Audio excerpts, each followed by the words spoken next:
Et de la même façon, ici, en regard donc par rapport à la vidéo précédente, on va explorer ce qu'est la réintégration du féminin pour vous, hommes, dans ce parcours et pour réaliser la complétude. Et en quoi ça constitue un déséquilibre, quelle chose pourrait manquer et qui serait en train de marquer le déséquilibre entre masculin et féminin à l'intérieur de vous.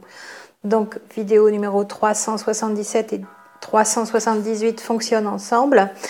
À ce propos, j'ai dû faire une petite erreur précédemment, donc en vous parlant d'une vidéo à pouvoir visionner qui vous parle du féminin sacré et du fait de ne pas confondre le féminin, le yin et les chasers, et à côté une deuxième aussi sur le masculin sacré. Ce sont bien les vidéos numéro 277 et 278. Elles ont les deux mêmes derniers chiffres que ces deux-là qui se suivent aussi, 377 et 378. J'ai dû dire 377 au lieu de 277.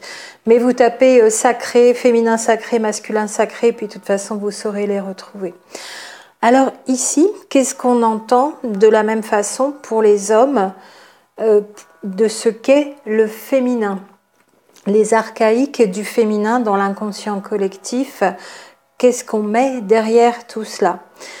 En rapport, donc, nous parlons bien ici toujours de l'intérieur, de faire cet équilibre masculin-féminin en soi-même, à l'intérieur, et à l'intérieur, cette fois, en tant qu'homme, et ça pour chaque partie du duo. Donc, autant pour les chasers que pour les runners. Alors, je vous demanderai peut-être, si vous avez envie, dans les commentaires, de me dire au niveau de vos duos, si vous êtes un duo homme-homme ou femme-femme, comment vous concevez cet équilibre entre masculin et féminin quand vous êtes dans un duo homosexe. Donc bien sûr, chaque femme dans un duo femme-femme peut équilibrer son masculin et son féminin. Chaque homme dans un duo homme-homme peut équilibrer son masculin et son féminin de la même façon. Et qu'est-ce que ça donne au final dans les énergies, bien sûr? C'est de la même façon comme on va conclure ici. Pour moi, en tout cas, un partage plutôt que d'être dans la demande et dans le besoin. Donc, cette complétude dans un duo, elle n'est réalisée, elle n'est possible donc que à réaliser soi-même. Cette complétude se réalise seule en soi-même à l'intérieur et pour chacun dans les duos. Donc voyons ce que représente le féminin ici pour les hommes en tant qu'archaïque toujours, et en prenant bien soin de ne pas l'assimiler à l'énergie yin. Dans le sens, si le féminin est yin, bien sûr, le yin ne se résume pas au féminin. Et si le masculin est yang, le yang ne se résume pas au masculin. Donc, en correspondance, on avait vu à quoi nous ramenait le masculin dans la vidéo précédente. Ici, le féminin, ça nous ramène à la mère, aux besoins de sécurité, à la fragilité, à la passivité.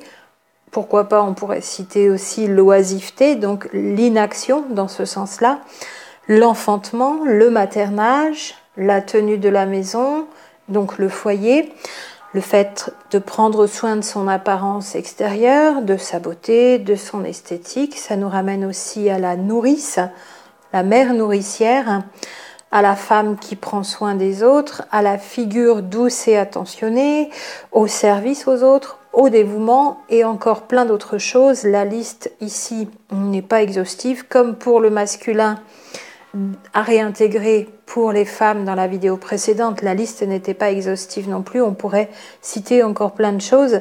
Ça nous ramène aussi souvent dans le fonctionnement, l'appréhension conditionnée que l'on a du féminin à la dépendance, donc au besoin d'un autre. C'est ancré dans l'inconscient collectif, ça aussi. Le masculin, il est indépendant, il a besoin de personne.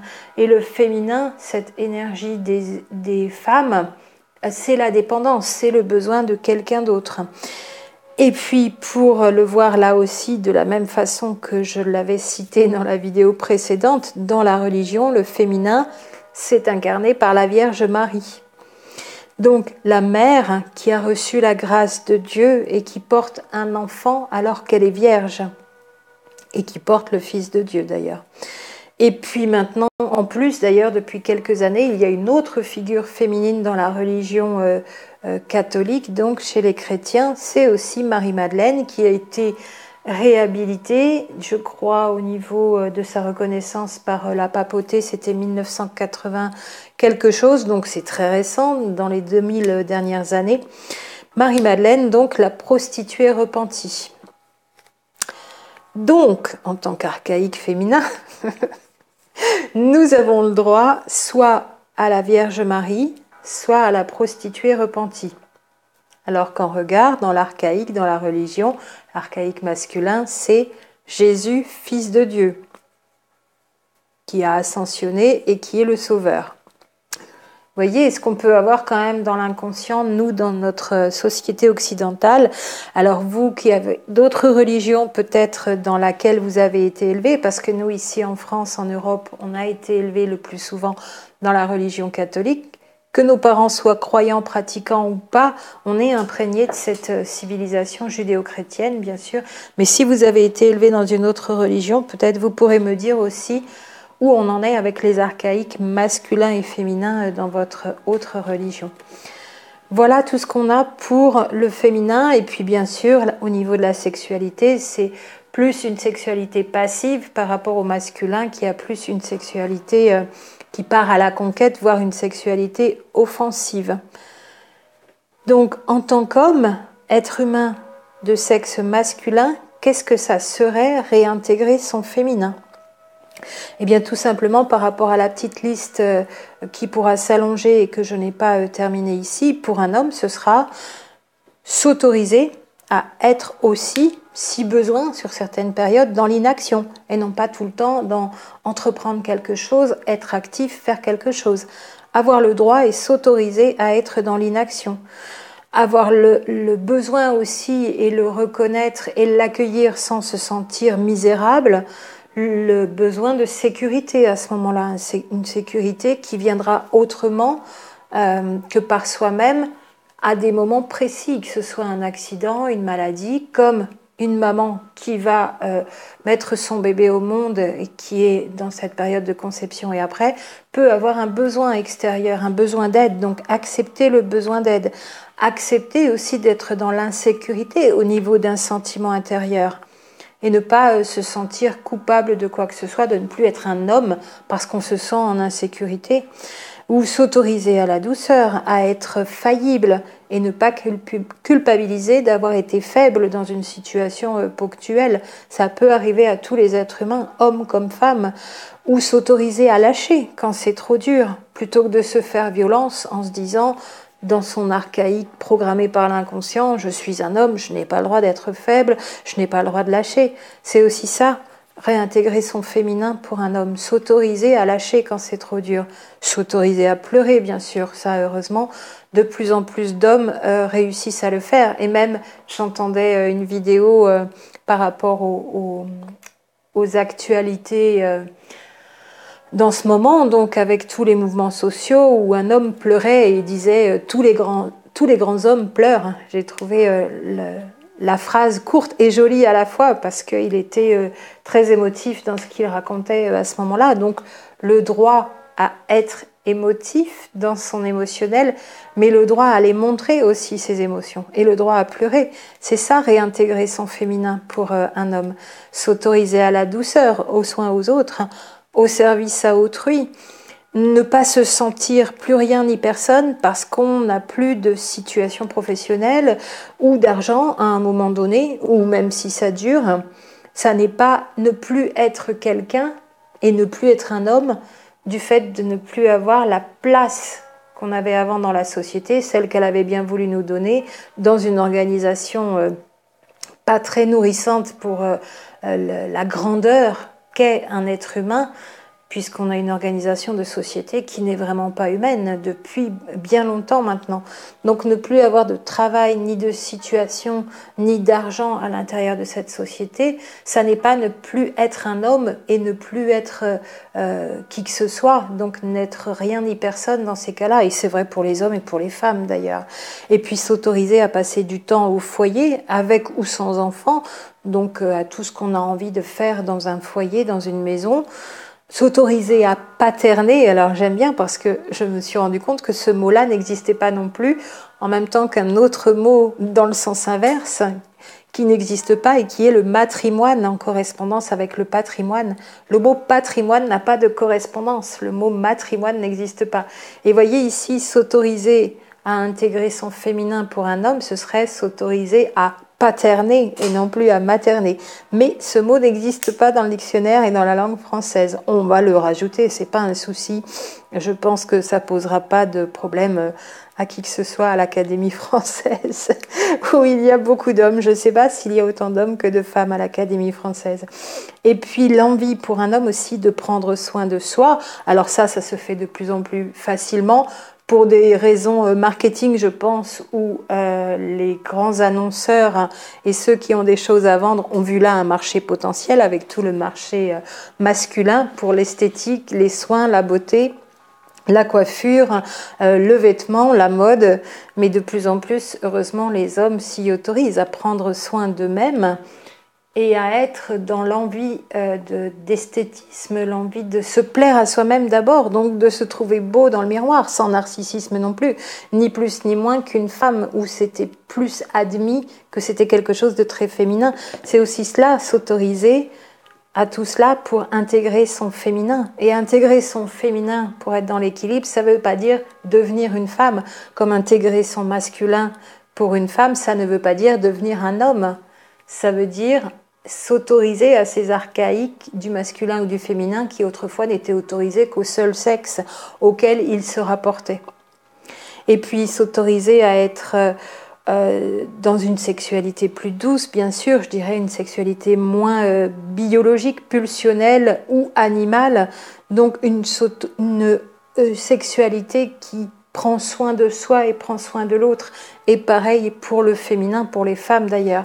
Une sexualité qui est à la fois en allant vers l'autre ou en recevant, mais qui est dans le prendre soin de soi en même temps que je prends soin de l'autre, pour la tendresse, pour la caresse, pour le désir, pour le plaisir, pour l'énergie partagée bien sûr. C'est cela, c'est tout cela pour moi aussi, réintégrer son féminin pour les hommes. Alors je dirais que il est vraiment nécessaire, autant ici pour les hommes, d'être dans cet équilibre de leur masculin-féminin à l'intérieur, et autant que pour les femmes, comme vu précédemment, d'être dans leur équilibre de leur masculin et de leur féminin à l'intérieur. Et donc pour les hommes, essentiel de réintégrer leur part de féminin afin d'atteindre cette même complétude et ainsi de pouvoir libérer de la même façon leur masculin sacré. C'est par cette réintégration du féminin dans un équilibre masculin-féminin en tant qu'homme que l'on peut laisser la voie libre à son masculin sacré pour s'exprimer. Le masculin sacré se rattachant toujours aux hommes, bien sûr, comme le féminin sacré se rattache toujours aux femmes. Vous avez donc les vidéos numéro 277 et 278 à ce propos, où je parle un petit peu de masculin sacré et féminin sacré, et puis de ne pas confondre avec le yin et le yang. Donc la seule chose que les femmes et les hommes ont de différent, c'est leur anatomie, avec une partie de leur biologie bien sûr aussi qui est différente, avec quelques différences au niveau endocrinien de fait. Ça, l'anatomie. Et la deuxième chose, c'est l'enfantement, qui est réservé aux femmes, où il n'y a que les femmes qui peuvent être dans l'enfantement.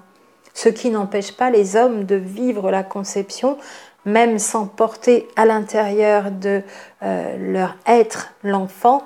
Ça peut se vivre d'une certaine façon de l'intérieur aussi. Moi, j'ai des amis hommes qui m'ont fait des récits de la façon dont ils sentaient l'enfant aussi à l'intérieur d'eux, juste par vase communicant, on pourrait dire, avec la maman, la mère de leurs enfants. et des récits admirables, d'une grande beauté, d'une grande douceur et d'une grandeur en même temps, vraiment en tant que père et se sentant homme, mais avec cette grande sensibilité de cet enfant, moi aussi je l'ai porté, c'était différent. Donc différence anatomique, physiologique, biologique et sur l'enfantement, mais sinon pas tant que ça. Bien sûr, notre biologie, nos hormones font que on va avoir des réactions différentes parce qu'il y a quand même ces organes sexuels qui nous donnent une autre façon d'être. Et il n'est pas question de devenir égaux et de vouloir se ressembler à tout prix. Il est question d'être en équilibre à l'intérieur et non plus en besoin et en demande. Et ça fait qu'en amour, après, on cherche l'autre uniquement pour combler un besoin et pour répondre à une demande, et non plus par amour. On n'est plus avec un autre par amour quand on n'a pas notre masculin-féminin équilibré. Et sinon, pour le reste, autant hommes que femmes, tout nous est accessible et possible à l'un comme à l'autre, des deux côtés, et tout au long de notre vie. Et nous pouvons chacune assurer notre sécurité, par la foi entre notre sécurité intérieure. Pour moi, c'est une question de retrouver son essence divine, cette sécurité assurée par nous-mêmes à l'intérieur en tant qu'individu, sans avoir à la demander, à la quémander à l'extérieur. Notre être divin, notre part divine réintégrée, assurée de cette sécurité en toute confiance, reliée à la source. Et puis pareil pour l'autonomie financière, matérielle, nous sommes des êtres d'abondance. C'est pas la source qui nous a oubliés quand il n'y a pas d'abondance dans notre vie. C'est nous qui avons oublié la source. C'est dans le sens inverse, encore une fois, que ça marche. On a oublié qui on était, et on a oublié que la source était là aussi, et on a oublié qu'on était des êtres d'abondance à la base. C'est la nature qui nous le montre à chaque fois. Ça n'est qu'abondance. À chaque printemps, ça recommence, et encore plus et encore plus.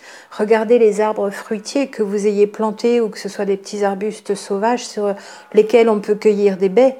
Plus vous les cueillez, plus l'année d'après, ils en font et ils en font. Et la récolte est toujours plus abondante d'une année à l'autre. D'ailleurs, la nature, quand on l'aime et quand on s'occupe d'elle avec précaution, elle nous le rend toujours encore et encore plus. Eh bien, c'est pareil avec la vie et l'abondance dans la vie.